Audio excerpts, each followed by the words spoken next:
Diddy had that man in the room. Look, yes, I put my ear to the door and I brought the phone because Diddy started going in overdrive. I ain't know what the was going on, but I just heard balls slapping against cheeks.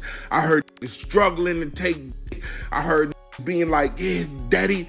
Like when he started all that daddy this and daddy that, and then I heard some hollering and struggling. Like, yeah, I kept the phone there and I recorded all this because I was like. When you think about Meek Mill's career, you think about the highs, the street anthems, the championship comeback after prison, the battles with Drake that defined an era. But lately, his name's been floating in the messiest rumor storm of his career. And it all points back to one wild birthday party and one man, Diddy. Let's take it back. Meek's 27th birthday, Las Vegas 2014. Diddy's the host. And when Diddy throws a party, it's never regular. We're talking luxury suites, the kind of champagne bill that could buy a house, and a guest list dripping with money and influence. But this wasn't just a party. It was one of those parties. The kind people talk about years later in hushed tones. The kind that's got no phones allowed signs at the door and security watching everybody's hands. From what insiders say, the setup was insane. Lingerie-clad dancers moving through the crowd, a naked sushi platter in the center of the room, VIP sections blocked off by heavy curtains. Even the after party had its own after party. The type of backroom energy that's made Diddy's events legendary and suspicious at the same time. But here's where the story flips from just another celebrity turn-up to possible blackmail material. According to rumors, something went down that night that was caught on camera, something explicit, and the two names at the center of it, Meek Mill and Diddy himself. For years, it was just whispers.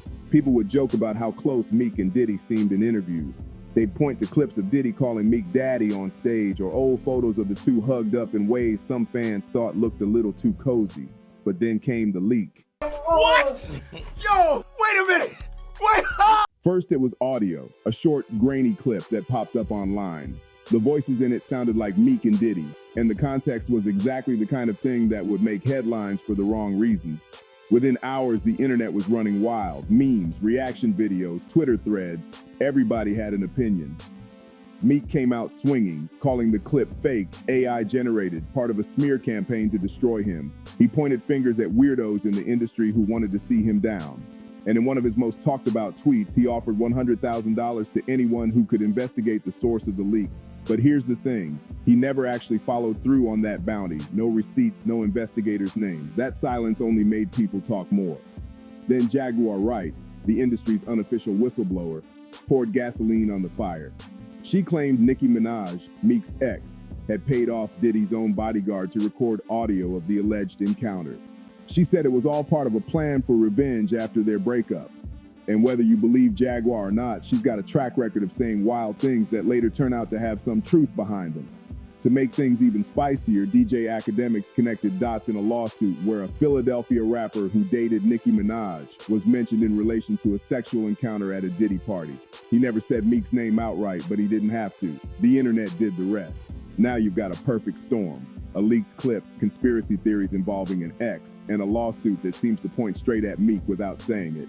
And through all of it, Diddy stayed quiet. No statements, no denials, nothing. Which, if you've been following the wave of allegations against him lately, only makes the whole thing look shadier. Because here's the real question. If this tape exists, is it just one of many? Diddy's been rumored for years to keep insurance on people in the form of recordings from his infamous parties. And if Meek's really on one, that means Diddy's got leverage. For Meek, the problem isn't just whether the story's true.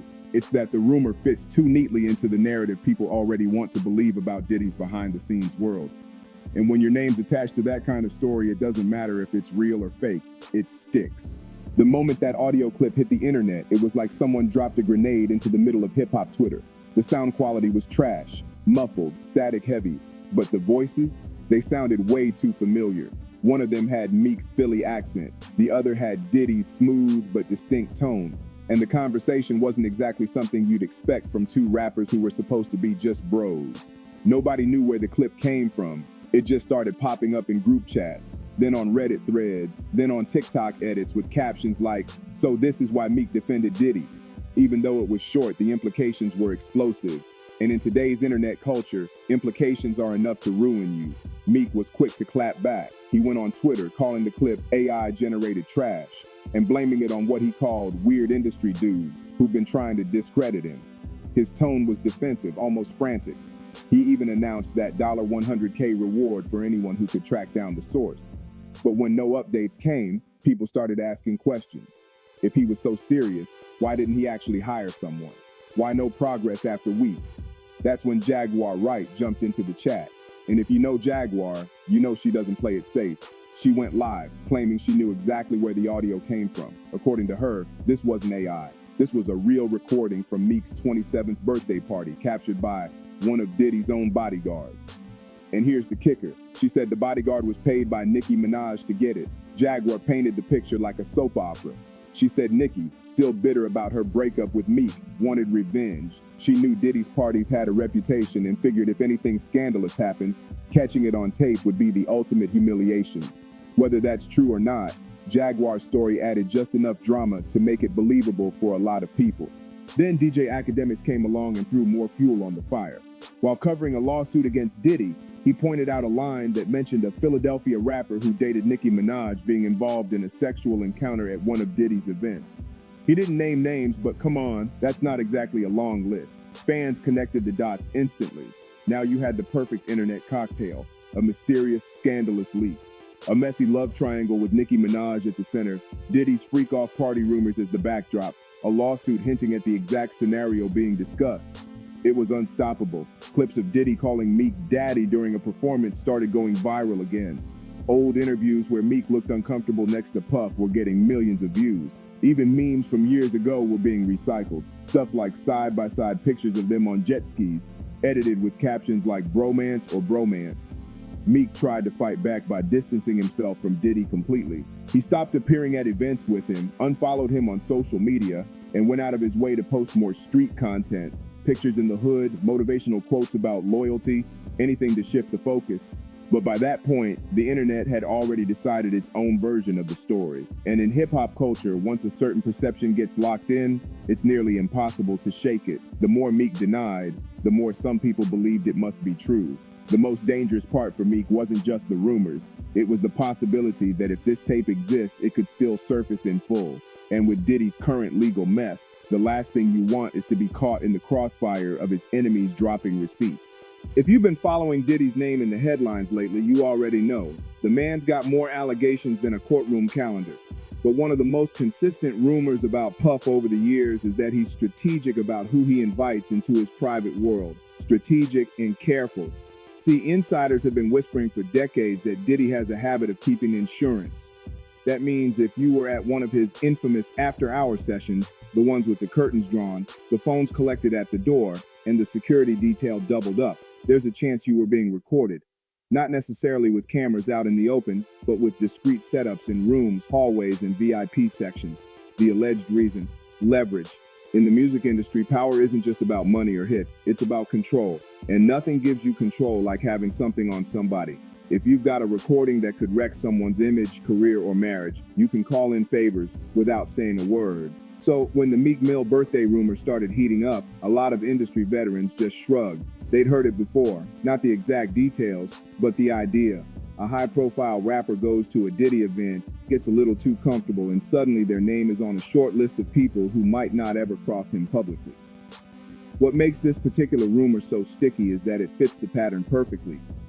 Meek was at a private Diddy party. The atmosphere was reportedly wild with all the trimmings Diddy's known for.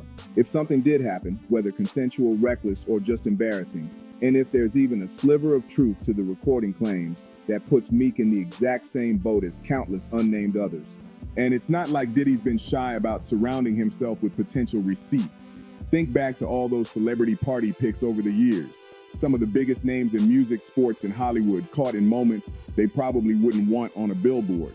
Now imagine if there's footage from the rooms nobody could get into without a wristband. The danger for Meek here isn't just public embarrassment, it's permanent association. Hip-hop's memory is long when it comes to scandals, and even without the full tape dropping, this story's already attached itself to his name. Fans will bring it up every time he posts. Interviewers might dance around it, but they'll still hint. And his rivals, they'll weaponize it in every bar and social media jab they can. Another layer to this, with Diddy now facing legal heat from multiple directions, there's a real risk that any alleged insurance tapes could become bargaining chips. If prosecutors, former associates, or enemies get their hands on them, they won't be protecting Diddy anymore. They'll be evidence. For Meek, that means the worst-case scenario isn't just a rumor. It's the possibility that one day a clip drops out of nowhere and changes the entire conversation about who he is in the public eye. And the crazy part, it wouldn't even matter if it was from 10 years ago. The internet would treat it like it happened yesterday. That's the weight of being connected to this kind of rumor. Even if you've done nothing wrong, the possibility alone is enough to keep people talking. And in the court of public opinion, talking is the same as believing. Once the rumor had legs, Meek Mill had two choices: hit back hard or try to starve it of oxygen. At first, he went on the offensive, tweets, clapping at blogs, throwing out that $100K bounty for the leaker. But when that didn't kill the conversation, he quietly switched strategies. Fans started noticing little moves. Meek wasn't showing up at any Diddy-hosted events anymore. No photos, no cameos, not even a casual background spot. The two weren't being seen together in public, and Meek's social media started leaning heavy into street optics, studio shots, motivational talk about loyalty over fame, throwback photos from his hood days.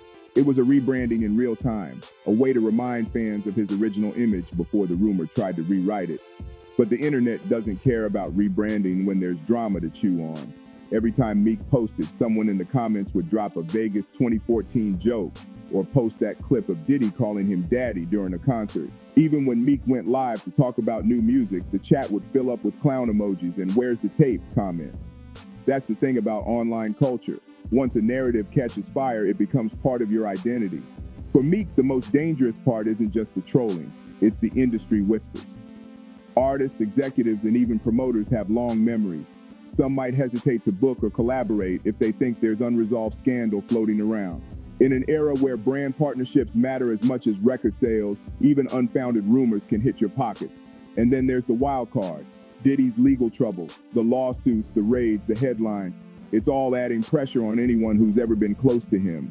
If Diddy really has insurance recordings and they fall into the wrong hands, Meek's situation could go from rumor to reality in a heartbeat. That fear alone could explain why he's creating distance now. Behind the scenes, people close to Meek say he's frustrated. Not just because of the rumor, but because it's tied to someone he once looked at as a mentor and ally. Diddy brought him into spaces that boosted his profile, gave him big stage moments, and put him next to A-list company. But that same proximity is now a liability. The irony? Even if Meek cuts all public ties, it doesn't erase the photos, the old videos, or the memories fans have already connected to the scandal. The internet archive is forever, and hip-hop loves a "remember when" moment. So can Meek shake this off? Maybe, but not fully. He can outwork it, drop hit records, dominate the charts, and drown the noise in success. But every time Diddy's name trends, every time another lawsuit drops, someone's gonna bring this back up. That's the permanent stain of being tied to one of the messiest rumors in the game. The question is whether Meek will lean into transparency, maybe address it head on in an interview or a lyric, or keep playing the silent distancing game. Because as long as this stays unanswered, the streets and the blogs will fill in their own answers. One thing's for sure, this isn't just gossip. It's a reminder that in hip-hop, the company you keep can make or break you. And sometimes the biggest threat to your career isn't an enemy, it's a friend with too many secrets.